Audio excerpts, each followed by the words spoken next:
Welcome to our first Gutenberg tutorial. The easiest way to learn Gutenberg, in my opinion, is to start with a host you've already written.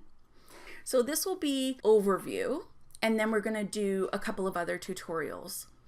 First of all, Gutenberg is made up of blocks. So each one of these is a block. Each paragraph is a block. When you have a list, it is a block. Columns you can now do easily within a block. This is a column block. We can do tables now built in, so that is a block.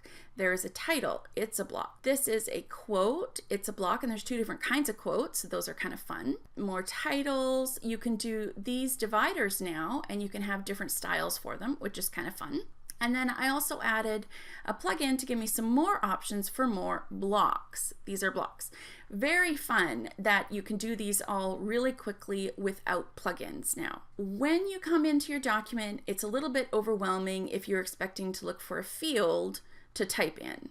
This is a lot like Evernote or OneNote. You just hover over and click, and you can immediately start editing anything you like. So adding each of these things is fun and interesting, and to make it easy, all you have to do when you're typing is press return, and it will automatically start another paragraph box. Now if you want to change that to a title, you click here, and there's only so many things that it will let you transform to.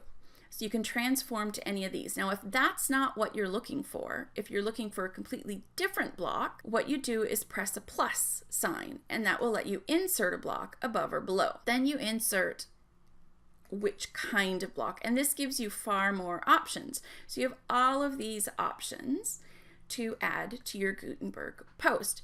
Now change the position of this. You can just drag and drop.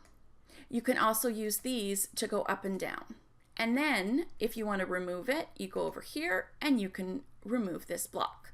Now there's lots of other things we can do, but for now you have to get used to adding blocks, knowing where to put them, knowing where to put your cursor, and I think that will give you a lot of fun things to experiment with. Don't forget to check out each block and all the different options you can. I love this feature because I like a more traditional look, but you can now add a drop cap. Isn't that the coolest thing ever? I love that.